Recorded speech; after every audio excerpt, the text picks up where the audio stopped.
Hi friends, good evening అందరికీ. So ఈరోజు మనం క్యాండిల్ స్టిక్స్ గురించి ఒకసారి మనం మాట్లాడుకుందాం. సో నేను కూడా మార్కెట్లోకి వచ్చిన న్యూ డేస్లో క్యాండిల్ స్టిక్ ప్యాటర్న్స్ అని నేను స్టడీ చేశాను. ఓకేనా. సో హ్యామర్ క్యాండిల్ చూశాను, తర్వాత షూటింగ్ స్టార్ అని, మార్నింగ్ స్టార్ అని, ఓకేనా. సో రివర్స్ హ్యామర్ అని, హ్యాంగింగ్ మ్యాన్ అని, సో ఇట్లాగా డిఫరెంట్ కైండ్స్ ఆఫ్ క్యాండిల్స్ని నేను చూశాను అనమాట.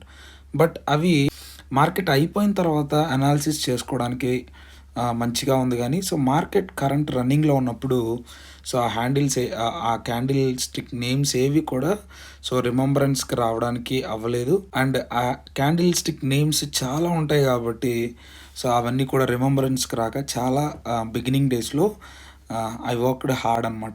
నేను రీసెంట్గా, ఓకేనా, సో నేను తర్వాత తెలుసుకుంది ఏంటి అంటే ఈ క్యాండిల్స్ అంటే ఏంటి, ఈ క్యాండిల్ సైకాలజీ ఏంటి, ఓకేనా, సో అనేది నేను అర్థం చేసుకోవడం మొదలుపెట్టాను అనమాట.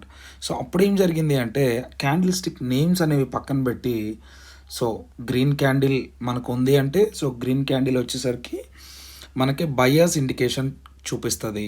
ఓకే, సైకాలజీ ఏంటి, గ్రీన్ క్యాండిల్ బ్యాక్ బయర్స్ ఉన్నారు అని. Okay, then red candle back psychology ఏంటి, సెల్లర్స్ వచ్చారు అని. సో బయ్యర్స్ అండ్ సెల్లర్స్ని అర్థం చేసుకోవడం స్టార్ట్ చేశాను అనమాట.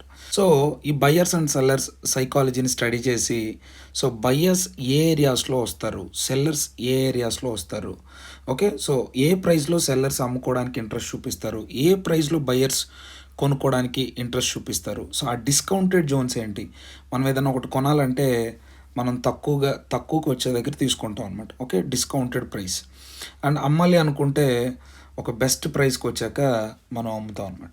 సో ఈ మార్కెట్లో కూడా ఇన్వెస్టర్స్ కాబట్టి ఉండేది, ఇన్వెస్టర్స్ ఎప్పుడు కూడా ఎక్కడంటే అక్కడ బై చేయరు, ఎక్కడంటే అక్కడ సెల్ చేయరు. సో వాళ్ళు బెస్ట్ ఎక్కడ ఏ లెవెల్స్కి వస్తే వాళ్ళకి బెస్ట్ బయింగ్ అనుకుంటారు, ఏ లెవెల్స్కి వస్తే వాళ్ళకి బెస్ట్ సెల్లింగ్ అనుకుంటారు అనేది ఎప్పుడైతే ఈ ఇన్వెస్టర్స్ సైకాలజీని నేను స్టడీ చేశానో తర్వాత నాకు levels, discounted zones, okay, so ఎక్కడ స్ట్రాంగ్ బయింగ్ స్ట్రాంగ్ సెల్లింగ్ వస్తుంది అనేది నేను స్టడీ చేసుకున్నాను అనమాట. ఓకే, సో అలాగా మీరు మార్కెట్ని అర్థం చేసుకోవాలి. క్యాండిల్ స్టిక్ నేమ్స్ ఇవన్నీ కూడా అనాలిసిస్కి పనికి వస్తాయి, కానీ లైవ్ మార్కెట్లో ఓకే మనకుండే ఫియర్కి, ఓకేనా, మనకుండే సో ఆ కన్ఫ్యూజన్కి ఆ లైవ్ మార్కెట్లో నేమ్స్ ఏవి కూడా గుర్తురావు. మనము క్లియర్గా అర్థం చేసుకోవాల్సింది లెవెల్స్, ఎక్కడ స్ట్రాంగ్ బయర్స్, ఎక్కడ స్ట్రాంగ్ సెల్లర్స్, ఓకేనా. సో అలాగా మీకు ఏదైనా కోర్స్ రిలేటెడ్ ఇంట్రెస్ట్ ఏమైనా ఉంటే డిస్క్రిప్షన్లో ఉన్న నెంబర్కి మీరు కాంటాక్ట్ అవ్వండి.